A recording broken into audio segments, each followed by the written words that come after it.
He is a writer who's written some of my favorite reads of the last decade or so, including Stranger Than We Can Imagine, Making Sense of the 20th Century, The KLF, Chaos, Magic, and the Band Who Burned a Million Pounds, and most recently, Love and Let Die, James Bond, The Beatles, and the British Psyche. Coming next on April the 10th, Exterminate, Regenerate, the story of Doctor Who. I am very pleased to welcome to TARDIS Rubbish Mr. John Higgs. John, thanks so much for joining me. Oh, it's a pleasure, Josh. Nice to talk to you. So, I had a pretty straightforward way that I was going to start this conversation, but I was going through my notes from the book just before we got on, and I thought of a cheekier way to start. Oh, good. I approve of cheekiness and tangents. Okay, good. So let's just get into it then. So, John, is Doctor Who alive? Oh. I wouldn't say that's cheeky. I would say that's profound. That's a difficult question to wrestle with because it's hard to define what a living thing is. If you go away and look at a scientific definition, there's a broad area where there's agreement that something has to grow, it has to move, to evolve, it has to sustain over time. There's debate about whether it needs to reproduce and things like this or feed or whatever. Um, and it never says so, but the assumption is it has to physically exist. It has to be a physical thing. That's kind of taken for read. So the idea that a fiction could be alive just strikes so many people as nuts. The problem is when you start to think about what's the difference between something that just acts like it's alive and something that is alive, then you get into a real deep trench. You can really sort of lose yourself in that sort of question because it does so many things, clever things, evolutionary things, fictions aren't supposed to do. It creates the writers, it needs writers, it needs actors, it needs a television production company. It needs all these things to exist. And it doesn't just sort of hope that they come around. It creates them. It made David Tennant be an actor. It made Russell T Davies be a writer. The TV company Bad Wolf existed as a TV company in the future. And it became real at a time when the BBC was no longer able to make these things internally and had to put out to tender. So it's what we call niche creation. It's acting on the environment it's in to be able to survive, which is advanced level stuff for a story. you know. So yeah, so the question of whether this is alive, it depends on how deeply you want to go down that rabbit hole. Because not a simple thing to answer. It's not a simple no, put it that way. Fair enough. When I started the book at the very beginning, you open it with two quotes, the second of which is a quote from a Doctor Who episode that I think is a really wonderful episode. I think it's pretty underrated, but Stephen Moffat's In Extremis, Yeah. or In Extremis, depending on Extremis. I uh, don't know his pronunciation, but yeah, yes, extremis, yes. where Peter Capaldi as the 12th Doctor says, "You don't have to be real to be the Doctor." Yeah. Because, of course, in that episode, he and the audience doesn't realize that they're actually a computer simulation, but that doesn't stop him from being the Doctor and from having a material impact on the quote unquote real world. Yeah. And I thought that was such a profound idea. So when I saw that at the very beginning of this, I thought to myself, I think I'm going to enjoy this. Yeah. Uh, uh, Great. the sort of thesis that you arrive at, the observation that Doctor Who is perhaps alive, at what point in the process of your writing do you know where your narrative is headed? So, in other words, did you have these ideas in mind already, or were they things that you discovered? Yeah, you always, whenever you write a book, you always discover the book as you write it. You rarely know where you're going when you start. This was a little bit different because, Doctor Who has been in my life since about 1975, 76 or something like that. So I'd had plenty of time to think about it and plenty of time to come up with sort of wild and, uh, enjoyable sort of perspectives to sort of play around with it. Um, and it is, the role of fictional characters in our lives is interesting because, we kind of the same, neural networks, the same parts of our minds that understand real people and real relationships, that evolved to do that. When fictional characters came up, it's the same part of our minds that we use to sort of understand them. So they mean a lot to us. Like they're like real people. We know they're not real, but they're not nothing. They are significant, and they can be really helpful to have in your life. And the idea that you would dismiss them as, oh, they're nothing, they're just a fiction, you know, they are more, they are more important to us. And with Doctor Who, it seemed the perfect subject to explore things like that because it is so unique, really. No, it doesn't behave like other fictional characters do. Um, there is something, the way it survived over the last 60 years is unusual. Most characters can't do that. Very, very few sort of can.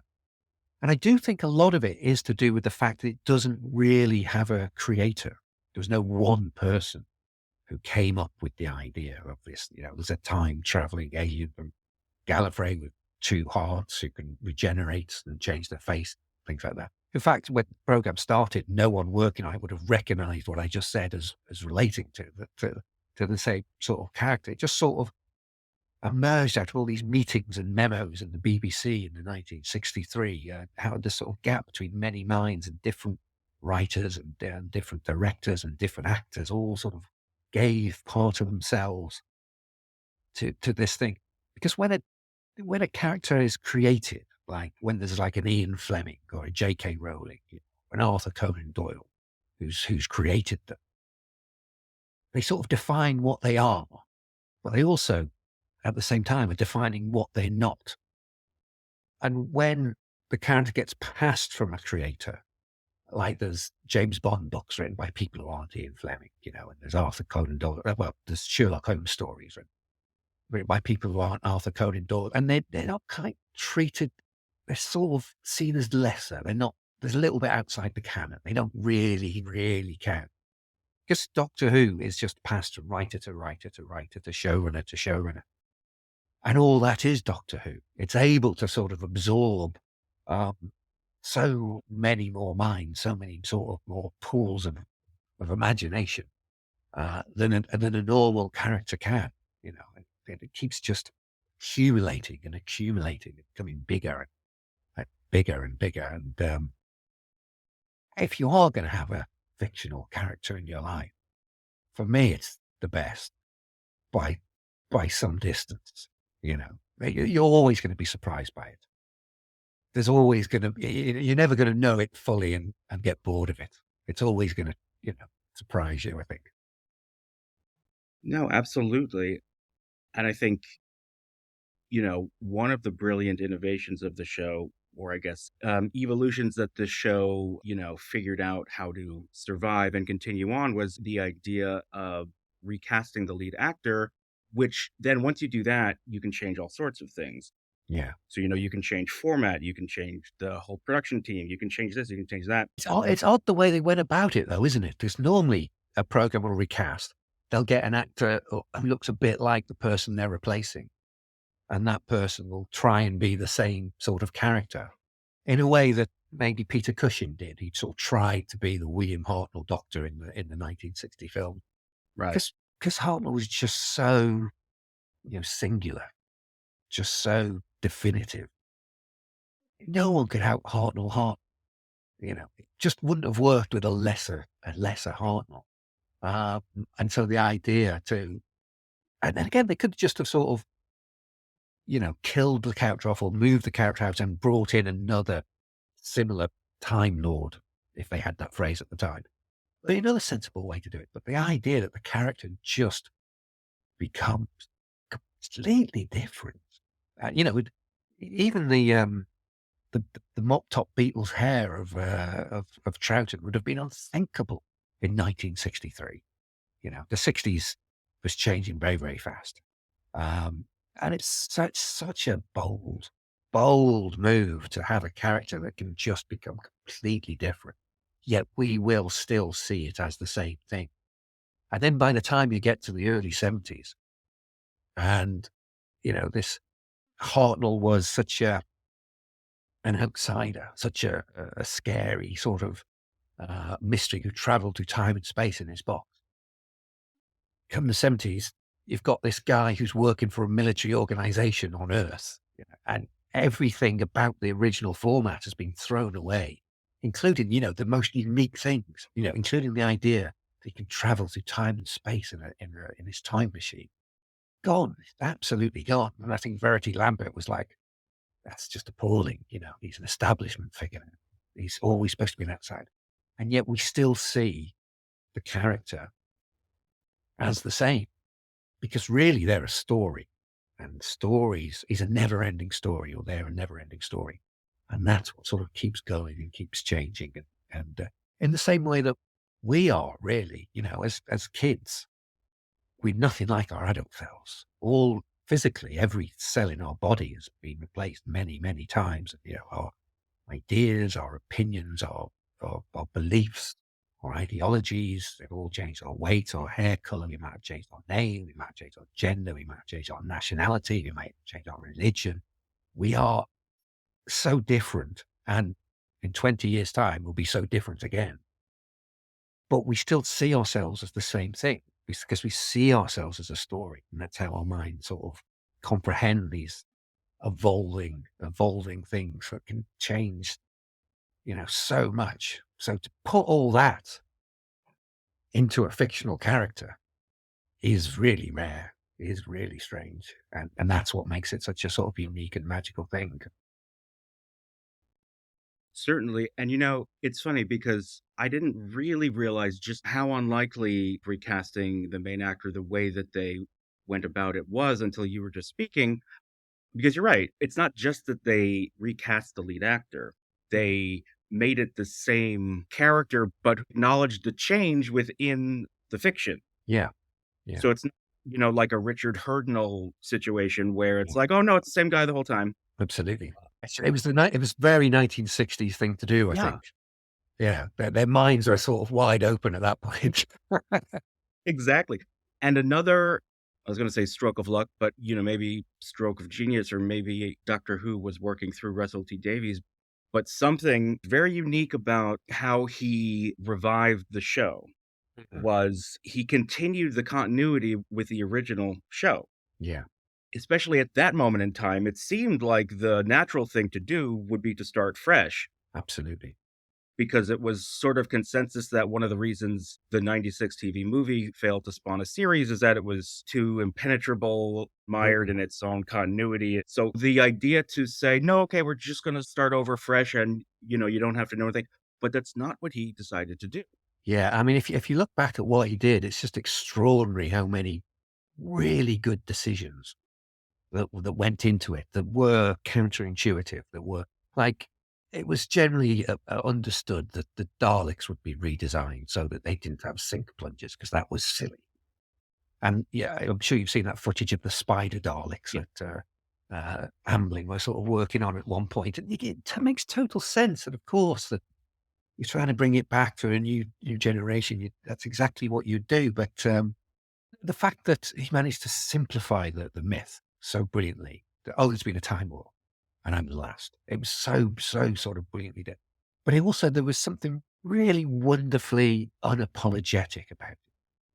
And it's interesting to, when you read interviews with people who are trying to get the series off the ground in that wilderness years period, they'll often say that, oh, our version was just a bit embarrassed, but it was a little bit sort of apologetic, whereas Russell wasn't. They were people try and think, oh, this might work in the sort of X-Files sort of cult TV sort of slot, where Russell T Davies is there. It's Saturday, it's the full family, it's 7:30, it's all that sort of. And I think a lot comes from what he did with Queer as Folk, which was really groundbreaking. I don't know if you know that series in America, but it's really Mhm. Yes, groundbreaking representation of gay life in Manchester in the 1990s. And it's kind of like if he'd have sort of tiptoed round the subject a little bit or made it a little bit more uh, easier or for the straight audience to sort of get to, it wouldn't have been what it became. It wouldn't have been such a wonderful thing. But he just knew that the right thing to do was just going, I love this. I'm celebrating it. And he applied the same attitude that he did for Quizfolk to Doctor Who. And it just so turned out that there was this huge untapped reservoir of love for the program that been very, very quiet for, for a few decades, really, due to the general tone of, oh, it's an embarrassing thing that sort of built up in the 1980s and around the hiatus and Michael Gray trying to cancel it and it going off there and it being so, cheap and multi-camera in a point when it really shouldn't be and things like that. There was said certainly in the press that we remember it, but it's embarrassing. And it's only when Russell T Davies, was bold enough to go, wasn't this just the most wonderful thing? That everybody just stood up and went, it was the most wonderful thing. Thank God it's back. It's real joy. It's so exciting that time when it came back.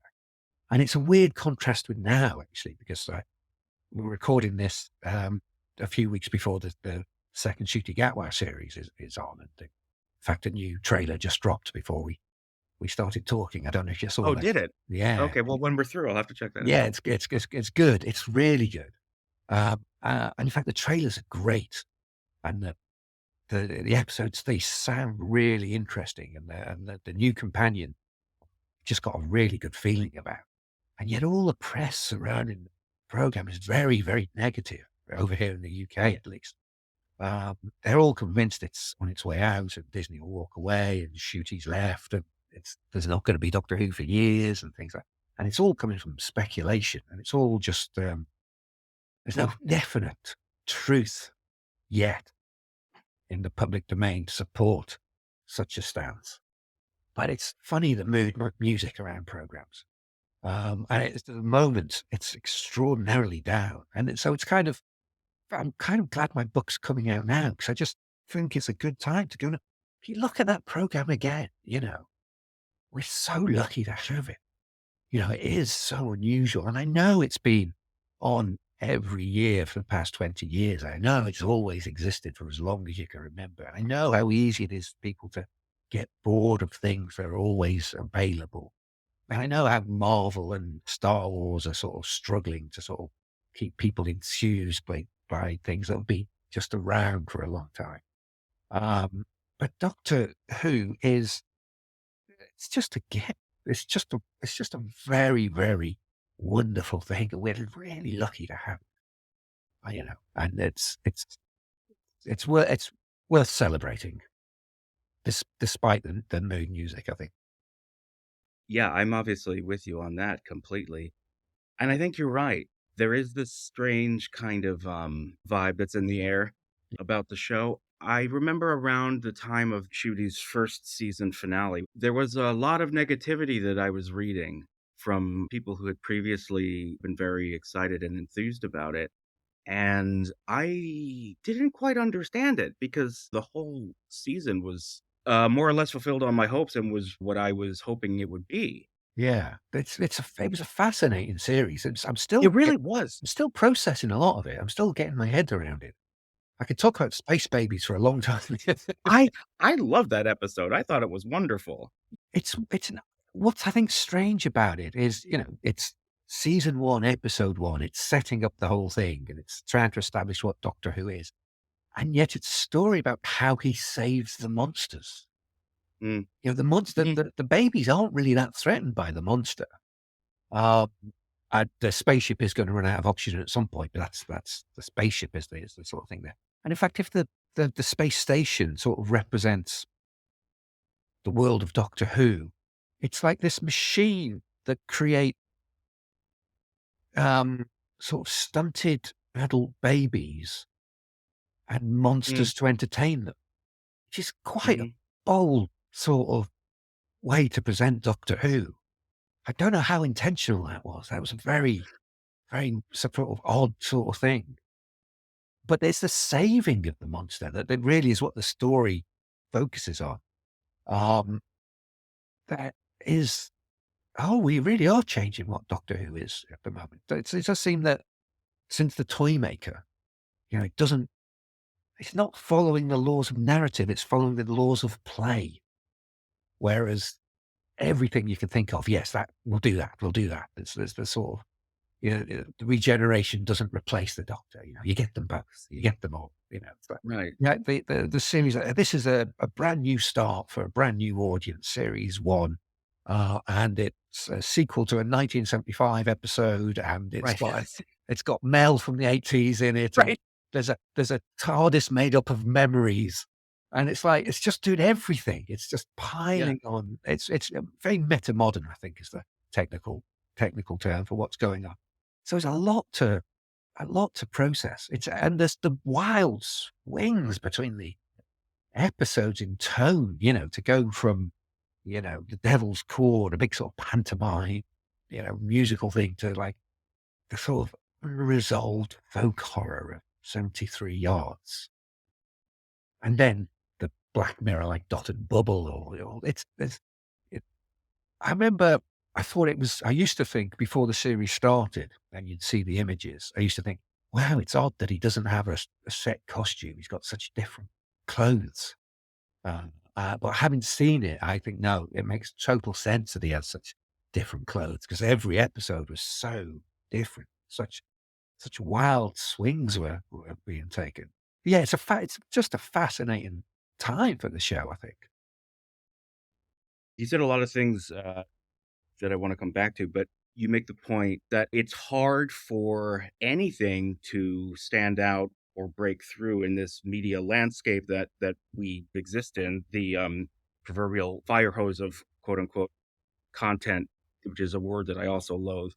Yeah. Um, and you made the observation that what Russell T Davies is doing with Doctor Who is making it unlike anything else that's out there. So, with that in mind, it makes complete sense that the tone from episode to episode would vary so wildly because the format of the show allows for that, Yeah, right? because it can do it when nothing else can. Exactly.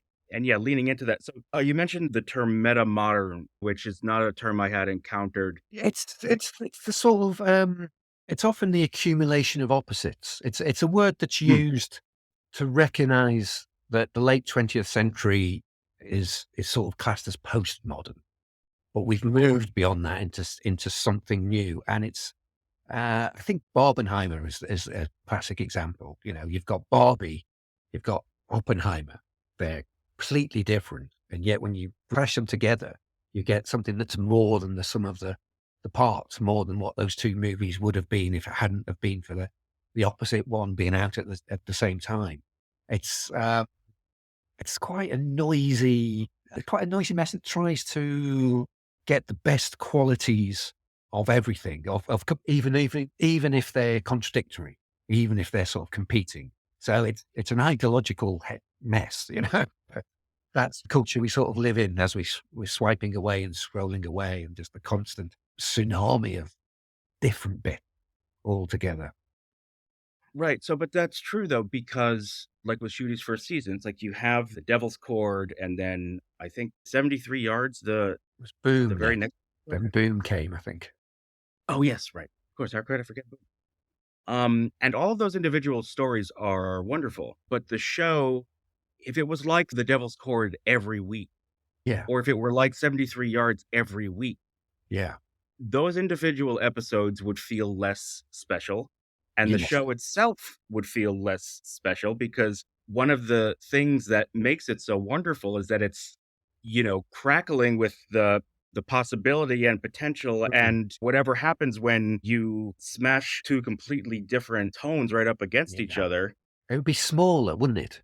It It would be a is. smaller thing, and it's, you know, the thing with Doctor Who is it fires the imagination of the young, so it can't be smaller. It just has to be bigger. It is a sort of, its unique thing is to blow the mind of children in a way that other programs can't, I think. So it does make sense that, all that. It's a shame the series was just 8 episodes.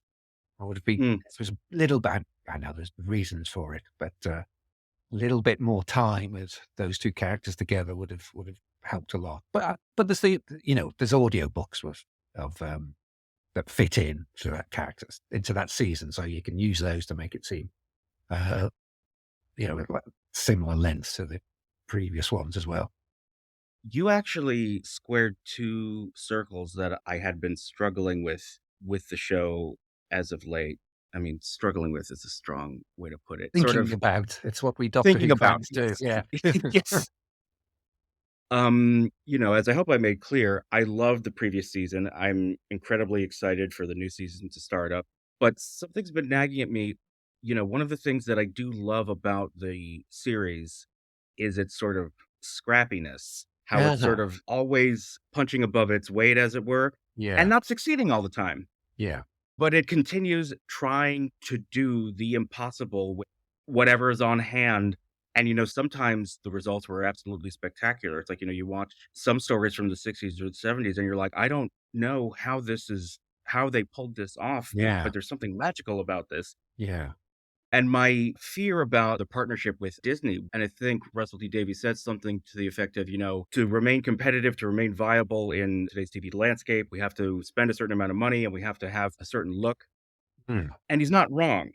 He's not wrong, but a lot of the Chibnall era, to my mind, look more expensive, um, with the choice of lenses and the overseas travel and uh, a sort of sense of scale, um, that this new era has gone back to being a little bit more domestic again. Mm, And for instance, when Star Beast came on, and it was like the first with the Disney budget, so I was really looking forward to seeing what they'd done with it. And it was like that previously they would have gone to a house in Chiswick and filmed there and said, "This is Donna's house." Now they built in their studio the equivalent of a house in Chiswick and filmed in there. And watching at home, the difference in budget wasn't that sort of apparent. There was in the Doctor Who Unleashed, they would show the mhm, art department saying, "Look at all this, every page in these notebooks is all Rose's designs and drawings, and there's so many little details on all this, which you just don't see as a viewer." They spent a lot and lot of money to show a house in Chiswick being attacked by an alien, which is the sort of thing they could. Yeah, I don't know. It's an odd one. It's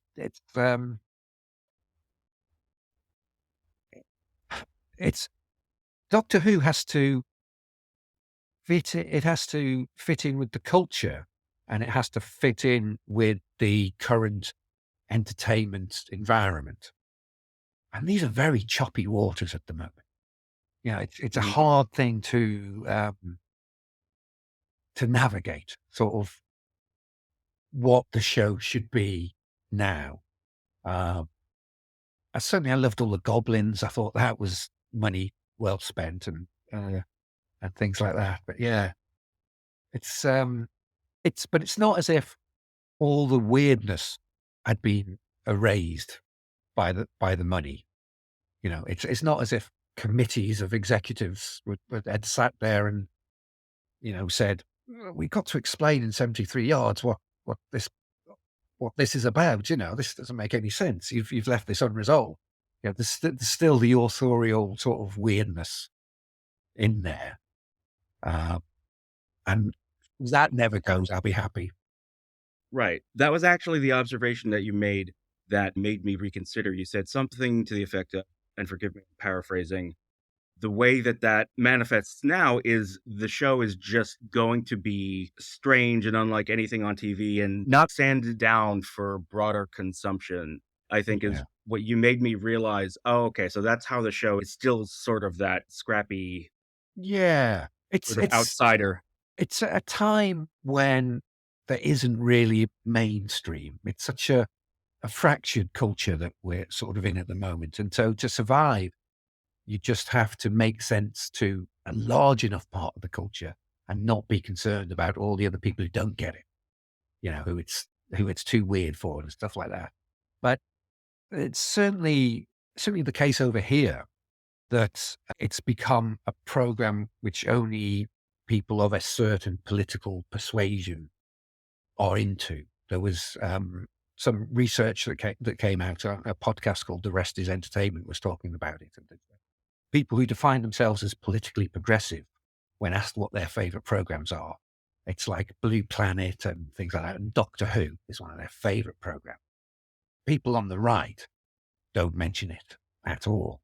To the extent that there was a campaign to choose the next leader of the Conservative Party fairly recently, about a year ago. Conservative Party is the right wing party, Mhm. the equivalent of your Republicans, or how they used to be, Right. And this woman, Kemi Badenoch, she launched her campaign and she put out a video, and her argument for becoming the leader of the Conservative Party was, "I'm not afraid of Doctor Who." And this came about because David Tennant had criticised her, uh, I think, for her views on trans children. Yeah. And he'd come out quite strongly against it. And her entire stance for ruling the party was, "I'm not going to, stand for these media types, criticizing, trying to us." And if your argument is, "I'm not afraid of Doctor Who," it's very hard not to look like an evil villain whose plans are just going to go horribly wrong very soon, right? To my eyes, anyway. But to the people she was aiming the message at, it made total sense. And she became, and still is, the leader of the Conservative Party now, based on this Doctor Who stance. So there's a real sense that Russell T Davies has almost gleefully sort of steered it into the culture wars, with no fear about the amount of criticism that's going to come from certain political types because of that. It's that moving from the mainstream that it used to be in the David Tennant days into finding its own sort of strange niche where it's not trying to be for everybody, but for the people it's for. It's really for, and it feels to me now that Trump is back, that a program that's standing so clearly for diversity, regardless of it knows how much abuse it's going to get and how much attack it's going to get because of that. But it does it anyway, which to me just feels a very Doctor Who thing to do. That's what the doctor would do. Yeah, That's what the absolutely. doctor would do. That's why it's so strange to me, this whole notion that it's not for everybody anymore, or like there are conservatives who think that the show has somehow changed in terms of what it stands for. It's I find the same thing with conservative Star Trek fans who are like, it's woke now, it's this, it's that. I'm like, what show did you think you were watching 30 years ago? Like, what is Yes. like maybe it's not the show, maybe it's Yeah. but you're absolutely right. You noted just now, and also in the book, that Russell T Davies, he hasn't come to play, as they say. He's unapologetically and very forcefully positioning the show to be a champion for those who are in real danger of not just being disenfranchised, but also their very existence. The Trump administration here, they are removing all references to the very existence of Mm. trans identity. So people are being legislated out of existence. Yeah. This is all to say, it is very refreshing, the clarity and force with which Russell T Davies not only has been speaking about the show Mm. itself, but also just speaking in general, because the times we are living in are very, very frightening. And we look around, and the people who are supposed to be opposing these fascists still seem Mm. to be hemming and hawing and trying to make nice. And so to have someone with that clarity, Yeah. Because he knows the extent to which representation matters. He knows from doing Queer as Folk right? back in the 90s. In the 80s, there was a very homophobic government who introduced this thing called Clause 28, Mhm. which I won't bore you with, but it was grim, and it was very out and out homophobic speeches in Parliament.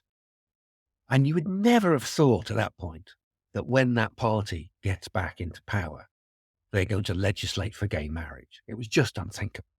But in that period in between, particularly in the 90s, when things like Queer as Folk were coming on air, and people like Russell T Davies are putting up, proper representation and showing people, and people at home were just going, "Oh, it's just some people," you know.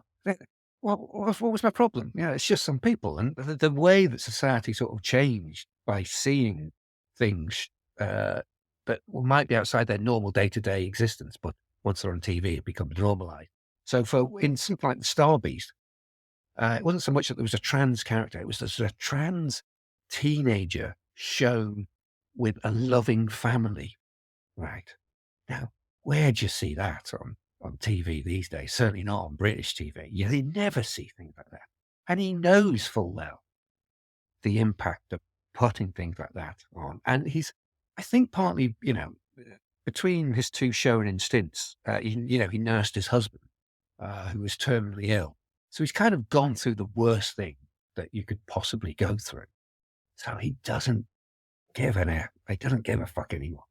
Yeah, it's just incredibly refreshing in this moment where I was expecting there to be many more loud voices than there seems to be, and I still have hope that they will show up. Yeah. But in this moment, a voice like Russell's and the show are sources of a lot of hope and inspiration for me, and I'm sure for many, many others. Yeah. 'Cause it's not just Russell. I mean, the show had been going that way. And pretty much since Capaldi punched that racist in Thin Yes. Ice, Yes. pretty much been going that way. And you can look back to, the speech about the need to fight the fascist Daleks in Hartnell's first Dalek story. It's always been there. But so it fits. It does fit it. Just a couple other things I just want to touch on before I let you go. I think what time is it there? Enjoy your dinner. Yes, I will. Yes, thank you. It's about 5 p.m. here. Okay. Okay. Um, I thought it was very lovely to see toward the end, and I don't think I'm spoiling anything major, but there was sort of a throwback of the psychogeography of Watling Street toward the end, where you talked about the bus that has John Nathan Turner's name on it Yeah. and the route that it drives and all of the Doctor Who related locations. Yeah. And I found that to be, I don't know, it was very unexpected and very wonderful. Like, I have been very intrigued with this whole concept of psychogeography since I came across it through you. And I was wondering, at what point in writing this did you learn about the John Nathan Turner bus? Well, it's because basically I live in Brighton on the south coast of England, and the bus company here has a habit of naming buses after notable local residents, usually who have died, not always, but usually. And so occasionally you'd see the John Nathan Turner bus going about, which was so exciting. And you'd always want to get on the John Nathan Turner bus. That was always the one to go. But I realized where he used to live because you sort of see it in on the Blu-rays. There's not many interviews with him Yeah. that were filmed before he died, and the ones that he did, it was on in his house a little bit down the coast.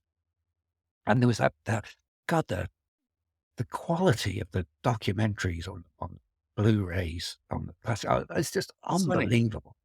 Well, No, it's too much to stunning. go into now, but just the I, love that's put into that entire season is amazing. And the one about John Nathan Turner was really, really good. And that's when it showed you where his address. So I used to keep an eye out for it. And I love the fact that the John Nathan Turner bus went past John Nathan Turner's house. But I also love that on the other side of the road is the beach where they filmed Vengeance and Varos when they were sort of torturing Perry uh, the pink skies and things like that. And it's true that if you get on the bus and you go along, then you're passing the bits that they filmed the war games, and then you Mhm. get to Central Brighton, and there's a bit where they filmed the Leisure Hive, and then um, Enemy of the World was a little bit further along. And if you keep going, you get to Curse of Fenric, and then you get Power of the Doctor, and it's just England and certainly Wales, not to a lesser extent Scotland, but in parts it's Scotland. We're just drenched in Doctor Who locations, especially London, especially Cardiff, Sheffield, Liverpool. Um, it's it's the ground we walk in. It's really soaked into, uh, if you keep an eye out for it, it's soaked into our world, and in a way that other fictional characters don't. Robin Hood, you've got Sherwood Forest. Sherlock, have you got London? You don't have everywhere. Everywhere there's the bits of Lanzarote, bits of Amsterdam. You're walking along, and then you suddenly spot. Like I was in Cambridge the other year, and I spotted all the bits from Sharda. Just it's Mhm. just like wonderful to think this fiction is sort of soaked into the landscape in a way that other things, don't. You don't get that with Star Trek. You don't get that with Star Wars. I mean, possibly bits of New York in Marvel, but it's not quite the same thing. It has sort of enchanted the country in a way I really enjoy. And you can't go anywhere in London without going, "That's where Times Away Chiang was filmed," Right. and stuff like. Exactly. I live in Los Angeles in California, and the way I describe it to people is that very often it feels like you wandered into a dream because, you're going about your Yeah, day and then you're stopped at a traffic light or whatever, and you look up and you see some configuration of mountains in the background or a building of some kind, and you don't realize why it looks so familiar. And then yeah, you realize, oh, they shot whatever the movie is here. absolutely, And absolutely. then for a moment, it's like you're moving through a dream that somebody else had and made real and shared with you. Yeah, definitely. Me and my wife had this when we went to New York last May. Mhm. It was my wife's first time in New York, but we came out the subway and it was like, "But I've always been here. I've always known these streets." It was this very strange experience. Yeah, No, yeah, because these locations through film and TV certainly have seeped into all of our subconsciouses. yeah, So it is like I've always been here. A part of me has always been here. yeah. With Doctor Who, there's always the sense that wherever you are, that'll be a future episode. Yeah, 'cause it keeps coming. It sort of keeps coming. Eventually, there won't be a square foot of this country that's not. That's very well put. Final two questions. What is next for you? Are you working on a new book? Yeah, I'm working on, and I've signed the contract with the new book, but I'm sneakily writing another book, and I might have to stop that to do a little audiobook thing. Um, I'm busy, basically, Josh. I'm keeping myself I busy, but don't you? I'm just sort of getting ready to go on tour and start talking about, the Exterminate Regenerate book as well. So that should be fun. No, I'm sure that'll be wonderful fun, especially coinciding with the new season coming out. Where can people find you if they're curious about checking out your work or hearing more from I you? mean, my Or website's the easiest thing to get to, johnhiggs.com, JOHNHIGGS.com. I've got a free newsletter. That's usually the best way to find out what I'm up to. I'm not on socials quite so much. I'm sort of forcing myself good, because the book's going good. to have to be on Instagram and Blue Sky, but it just feels like a thing of the past a Social bit media now. is the worst. It's Yeah, the worst. yeah. It's just the worst. Speaking of your newsletter, I recommend that everybody sign up for that. Speaking of cutting through the noise, when I sit down in the morning and I open my email inbox and I see a zillion things from newsletters, many of which I genuinely am interested in and do want to read, but just know I will never get to because there's so many and the fire hose never stops. Yeah. But whenever I see something from you, that's the one I go to first. And I know I'm reading that. Oh, that's And it lovely. provides me some clarity. That's lovely. A lot of it is because I only send them out 8 times a year. It's completely wrong compared to, according to everyone who tells you how you're supposed to do these things. You just keep pumping and pumping and pumping. Every last thought, you have to pump it out at people and stuff like that. And you just get sick of it. And I mean, I've subscribed to really interesting writers who have managed to bore me senseless with multiple emails every week about nothing. So just sending one out every 6 and a bit weeks feels bad. I think there's something to what you're saying because I think that ironically, something that I've started to realize and I've seen some others do is a way to cut through the noise is to create some scarcity. Ah, that's interesting. Yeah, So because you only write 8 of these a year, yeah, I'm not seeing it in my inbox every day, so I haven't been able to tune it out, with the rest of the yeah, noise. yeah. So when I do see it, I'm very excited and I know that I'm going to read that first. It stands out. So I don't know. Great. That's good. And also because you don't if you don't get sick of it, you live with it for over time for a number of years and stuff like that. And that's it's sort of a Exactly. it's a bit of a long game, but it's just a nicer relationship. It's not too needy. That's my thinking anyway. But I completely agree. John Higgs, thank you so much for being so generous and so responsive to when I sent you a cold email a few months ago and asked if you could send me an advance review copy and if you would be able to come on my little podcast. It was really, really wonderful to speak to you, and I can't wait to read everything that you write. yeah, it's very good. And the same, Josh. It's been a pleasure talking to you. Really nice to meet you. Like you said, you can follow John Higgs if you go to johnhiggs.com and it'll have all the relevant links. Please do pick up a copy of Exterminate, Regenerate, the story of Doctor Who. We are TARDIS Rubbish across all social media, and we'll see you next.